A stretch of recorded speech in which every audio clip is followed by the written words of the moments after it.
My God, these the walking talking version of meat curtains, the walking talking version of sugar walls, literally just went online and posted a rant about how it's okay and he sees it as a positive that Tiffany Hayes was interacting with fans. What did I say last night? I would wipe my ass with his journalism degree. I'm not sure I'd want to.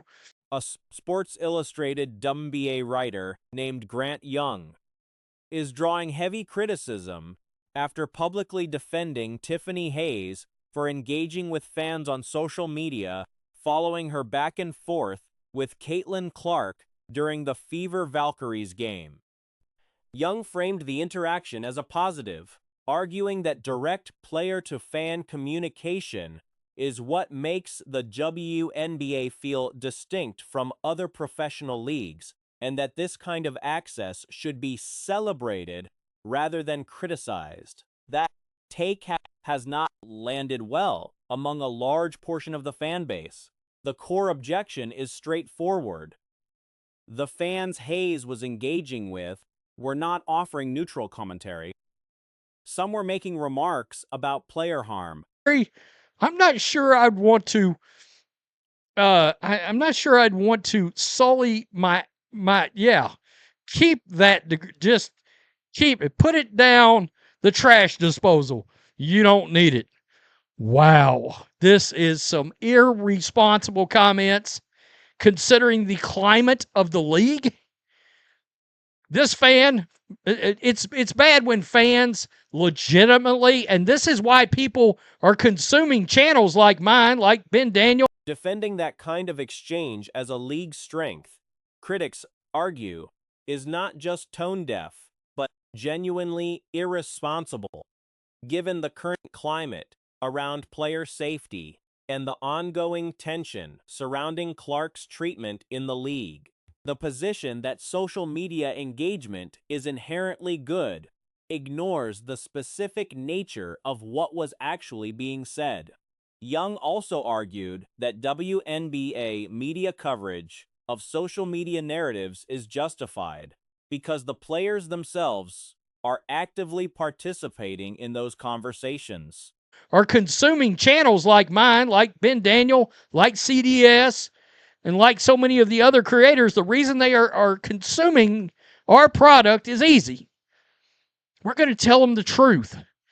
We're going to try to be the voice of the fans. We're going to give the pulse of the fans. This is pathetic. At WNBA players should not be interacting on social media with fans joking about causing player harm. Well said, perfectly said, end of story, period. The logic being, if players are in the discourse, journalists covering those players have reason to be there too. But critics pushed back on that framing, noting that it essentially rewards poor professional behavior by legitimizing it as newsworthy. The argument also sits awkwardly alongside Young's earlier boasts about press credentials and insider access. If the access is real, why is social media the primary source of reporting? This is just one of the other reasons why this league's not taken professionally, because their stars literally get upset and butthurt and run the social media. Again, I have covered a lot of football in my time, and it is my oath I will never cover any sport differently than I will cover another sport, including the W.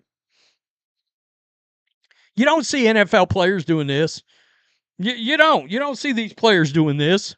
A separate voice that gained traction in the same conversation came from an independent creator known as the RARR Report.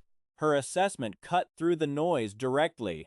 Clark has done nothing but play at an elite level and draw attention to the league, yet remains a constant target. Every misstep by people around Clark gets attributed to her, while comparable behavior from others gets brushed aside. Doing this.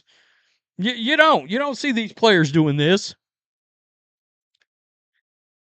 So, enter in Grant Young Sports Illustrated writer, the guy that tried to flex on CDS. Oh, I'm a journalist. And I know what I'm talking about. Okay. You don't hate the media enough. As soon as I hear journalist, I immediately shut my ears off. The creator also called out a specific pattern she described as bias from within the Black community toward Clark, arguing that sustained, coordinated hostility towards someone who has not personally done anything harmful deserves to be named for what it is. The broader frustration behind all of this is that the organizations involved, the league office, the Fever, and the Valkyries, have remained largely silent.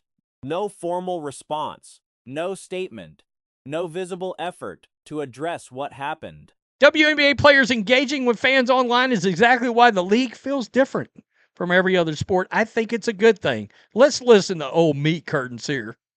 Tiffany Hayes engaging with fans on social media about her recent Caitlin Clark back and forth is exactly why the WNBA feels different than every other sport, and that's actually a good thing. Yesterday, Tip Hayes was talking with fans about her interaction with Caitlin Clark during the Fever and Valkyries recent game. While some fans are upset about what she said, I think it's her speaking in the first place that's more interesting, and that's because this kind of thing is more normal in the WNBA than a lot of people realize. Critics argue that silence functions as permission, and that media figures who respond to that silence, by calling the situation healthy, are doing active damage. The concern is that if the pattern of hostility continues unchallenged and something serious eventually happens, the responsibility will trace directly back to the people who had the platform to push back and chose not to.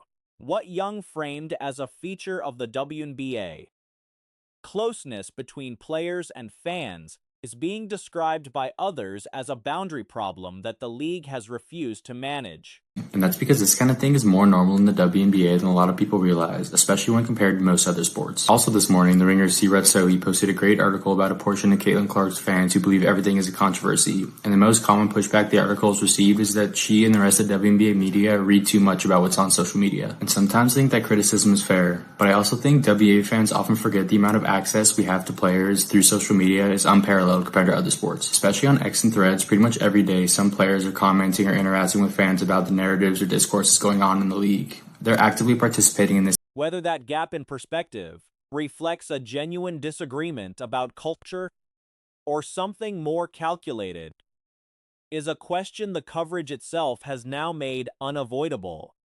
Ahead of the Indiana Fever's rematch with the Golden State Valkyries, Caitlin Clark addressed the ongoing situation with Tiffany Hayes during her pregame press conference, speaking directly and without hesitation on what had become the most talked about storyline heading into the night. Clark made clear that she carries no personal grudge into the game. Some players are commenting or interacting with fans about the narratives or discourses going on in the league. They're actively participating in this ecosystem. So when players themselves are engaging with online narratives, of course the media that's meant to cover them is going to be doing the same. Because at the end of the day, my job is identifying what people are paying attention to in the sport. And social media, while imperfect, is a useful tool for that. That doesn't mean all online discourse matters or represents every WNBA fan. But in this league specifically, social media and the actual league's ecosystem are very interconnected. And honestly, I think that access and interconnectivity is what makes the WNBA feel uniquely personal and approachable compared to other leagues, which is something that should be celebrated. Speaking to reporters, she said, she approaches every matchup the same way regardless of what happened in a previous meeting, and that she holds no ill will toward any player in the league. She framed the tension from the first game as nothing more than competitive fire, the same intensity she and her teammates bring every night. She did acknowledge that she expects the rematch to be physical and competitive, as that was the defining character of the initial encounter. This game, at least for me, I'm going to speak for me. I don't know about the other side, but yeah, for me, like, I approach every game the same way. It's not, I don't have any bad blood with any sort of players in this league. Like, it's just a competitive fire. That's the competitive fire my teammates play with too. So I don't come in here with any sort of mindset that's different than any way I approach any other game. But like I said, like I do expect it to be competitive. I do expect it to be physical. I think those are the things that, were probably most prevalent in the first game. And, you never know in the way they're going to call it too. That can impact the game. If they call it from the start, it might not be as physical. You just never know. So, both teams want. She also noted that how referees set the tone from the opening minutes will play a significant role in how physical the game actually becomes. On the tactical side, Clark anticipated the Valkyries would play at a faster pace than in the first meeting, noting that Golden State had been coming off a back-to-back at the time, which she felt contributed to their slower tempo. She expected a more up-tempo game in the rematch. Both teams want to play with great pace. I expect it to be fast. I expect it to be a little bit more up-tempo, especially since last time they were coming off a back-to-back. I thought they kind of slowed it down a little bit more. So I expect them to play with a little bit more pace, but yeah. So that was Caitlin Clark on Tiffany Hayes, man. Now, she wasn't done there because she had a lot more to say. Brandon Payne is someone we know pretty well here because he and Steph have such a long relationship. And I was just wondering if you could talk a little bit about how you connected with him and what training. Clark also spoke about her off-season training work with Brandon Payne, the same skills coach who has worked extensively with Steph Curry. She explained that she sought him out specifically because of the creativity and challenge he brings to workouts, which go far beyond simple shot repetition. The sessions are designed to be as game realistic as possible, which was particularly valuable as she returned from injury and needed high-quality reps in a controlled environment. About how you connected with him and what training with him has brought to you. Yeah, I mean, obviously, I knew he worked with Steph, and I love Steph's game, and I'm just looking for some creative ways to make myself better and challenge myself. And I feel like he's found a lot of ways to do that over the course of the off season of us working together, and I think really challenging my mind.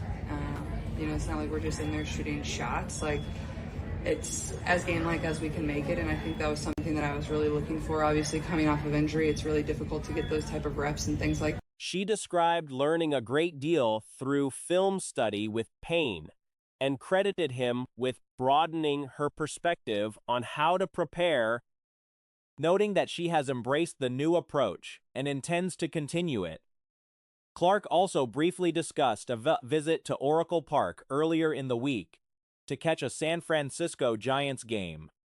She had arrived in the Bay Area a couple of days early and made a point of getting into the stadium, arriving a few innings late due to a morning practice. Those type of reps and things like that. So that was really good for myself. And then obviously, what he's been able to do with Steph, like, that gives you a lot of confidence in, things that he can maybe bring to me. And, I've learned a lot. I've watched a lot of film with them and just really thankful for his time.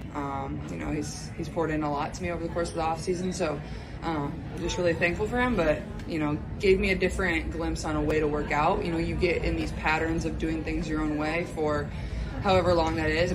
She described the experience positively, placing Oracle Park among her favorite ballparks alongside Wrigley Field, and noted the setting along the water on a clear spring afternoon made for a memorable outing. Meanwhile, Valkyries head coach Natalie Nakase spoke to the media ahead of the game as well, acknowledging that her team still has significant room to grow in terms of executing their game plan. She noted that with a full roster available, lineup decisions come down to matchups and which unit is defending most effectively at any given moment, but emphasized that the team has not yet reached the level of execution she expects from them. Doing things your own way for however long that is, and obviously you have different coaches and different player development people, but to get as many different ways to work out, and if it really works for you and you continue to do it, you kind of stick with it, and I've loved it so far.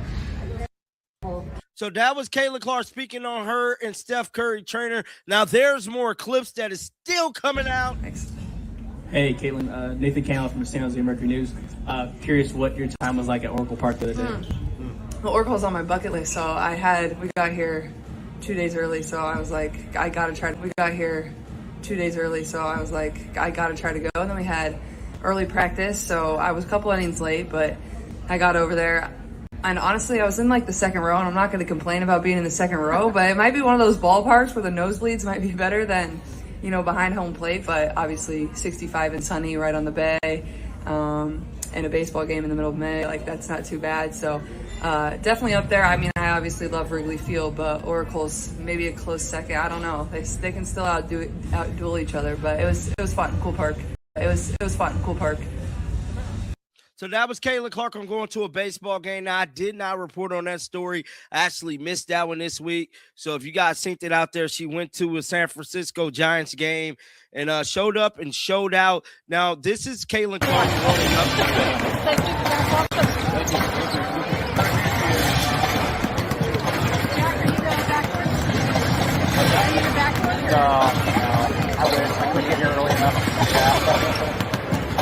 I couldn't get here early enough.